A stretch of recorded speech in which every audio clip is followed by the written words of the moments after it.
What's up again, viewers? Brian here at 3TR, and I'm here doing my first, I guess second official episode of fan requested videos, as you saw by the new intro I just added. And today's request topic comes from someone under the name of, I hope you say your name right, Criticoman91, which I've probably posted it right here. I'm sorry if I have trouble doing your name. And he pretty much wanted to know what were my top 10 or top 5 favorite video game series.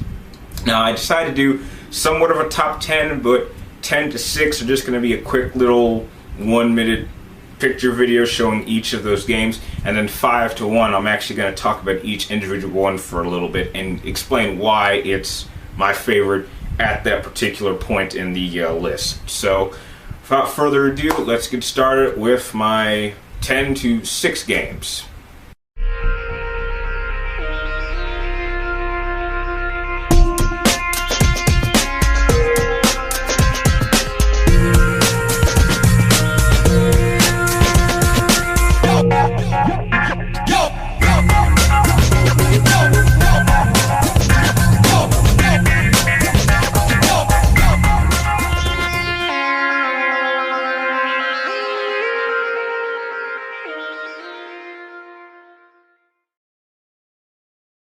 Yeah, I know, shocking. God of War and Uncharted series. Seeing as how I'm a PlayStation person and I love PlayStation exclusives, they should be higher up on my list.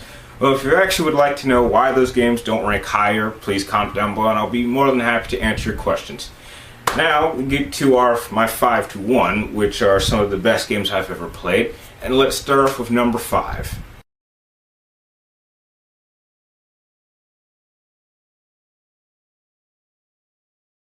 Super Mario Bros. Franchise. Look, I don't care who you are out there, whether you are a fan of Mario or not, if you do a top 10s list of your top favorite video game franchises, you have to add the plumbers. I mean, come on.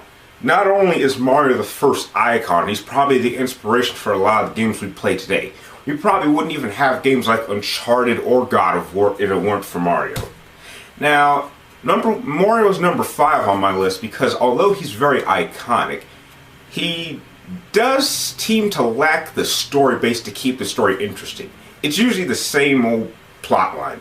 Bowser or Koopa gets their hands on the princess, you go through a bunch of worlds, hopping on a bunch of creatures, jumping on them, and then you just jump on a little axe right behind Bowser or Koopa, and it finishes it and it beats the game.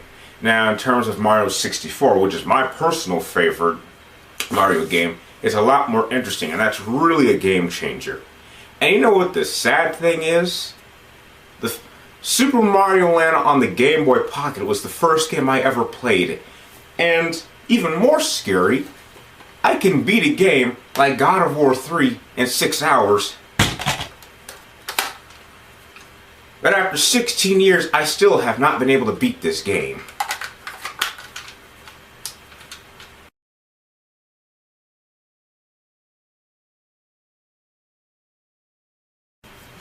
The Dead Space franchise.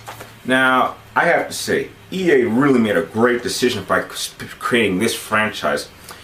And what I like about it most is the storytelling. It's kind of reminiscent of, say, Alien and Aliens, at least between these two games.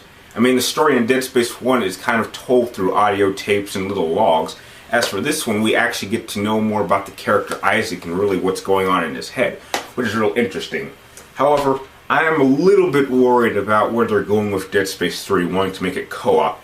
I mean, I'm starting to get the strange feeling that they're about to go in the direction that Capcom did, and that just didn't turn out too well. Anyway, in the long run, EA seems to do what Capcom's been trying to do for the last 4 years a lot better than even Capcom can. So I can only hope that they can continue this kind of pattern of creating what I like to call survival horror action. It has a good element of horror, but enough action to keep the game fresh and flowing pretty well. But I guess we'll find out this March when Dead Space 3 comes out.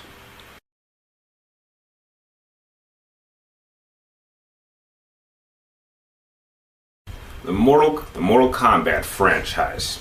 Now, it's safe to say that although Super Mario Land was the first video game I ever played, Mortal Kombat 1 on the Sega Genesis was probably the first M-rated game I ever played, and it really changed my whole perspective on games at that point.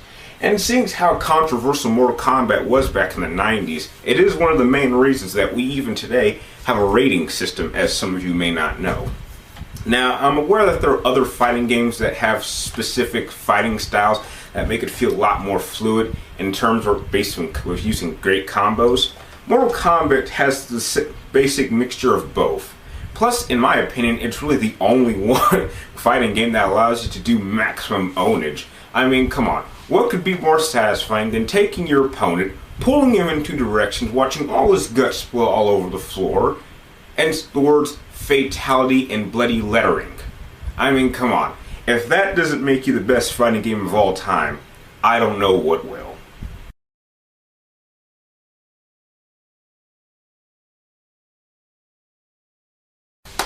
The Final Fantasy franchise. Now, I really have to thank my brother out there for really introducing me to Final Fantasy when I was much younger.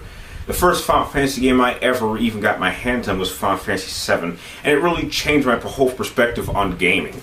And it's safe to say that in terms of overall games, Final Fantasy VII was really the game that inspired me to be the gamer I am today, showing that video games can have amazing stories and well-developed characters.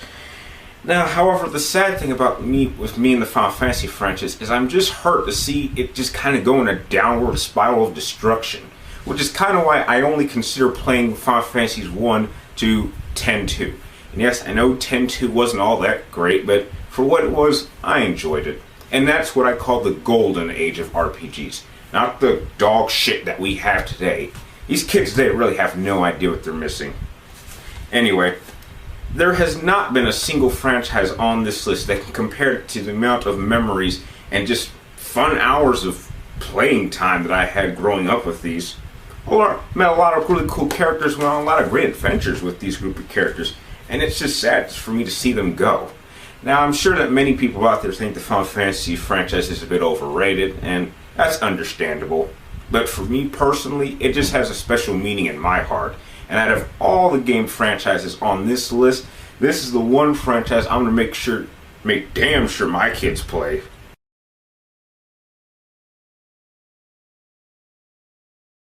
I'm sure to all my viewers who've been watching 3TR for a while knew this one was coming. Seeing as how I own 5 copies of Metal Gear Solid 3 and all 8 games in the storyline, have probably no less than 8 posters, including my most expensive movie-style Metal Gear Solid poster right there, which cost me about 80 bucks. Then you know this is a franchise I love unconditionally. Out of any other franchise, none have ever influenced me in terms of morals, teaching me about history, or teaching me how the war economy works or nuclear deterrence. Just a lot of elements that we choose not to think about, but are very real threats in our world, and even thoughts of what do we do with the next generation and wanting to change the world and make it better or make it safer. No video game really goes that deeply into storylines. Now, I'm aware that there are many people who complain that Metal Gear Solid's cutscenes are a bit too long, and the way I see it is, heck, it makes for a great game and a great movie. It has the best of both worlds, and I get them all in one package, so I don't complain. And anyway, the ending of Metal Gear Solid, however, with Metal Gear Solid 4, at least for me, was really one of the most heartfelt endings I've ever seen in a video game, and really was the perfect ending to a franchise, just as Toy Story 3 was the perfect ending to a trilogy of the Toy Story franchise.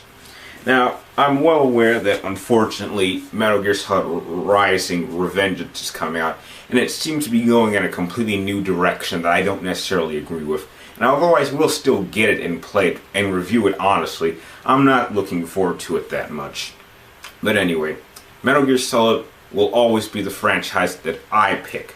I wouldn't necessarily recommend it to other people who aren't really a fan of slow storytelling and very well done character development, but it works for me, and I have absolutely no complaints about it. And that was my top 10's list of my top 10 favorite franchises in gaming history. Now, I'd like to know what your guys' are, so please comment your list down below, and I'd be more than happy to comment on them and ask you why. and you can also comment on my list also. Now, on another side note, I know that you guys are really keeping me busy, and I really would like to thank you guys for that, but I'd like it to keep it separate as for which topic your questions are going for, because I'm getting a little confused as for which ones are topic video reviews like this one, or which ones go to my Friday show, The People's Questions.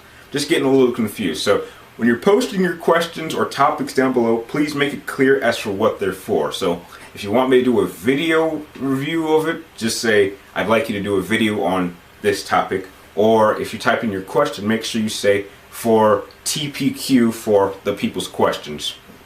Anyway, if you like this video, please like, comment down below, and please subscribe to keep track of me, so and I can keep track of you guys, because I will subscribe to you.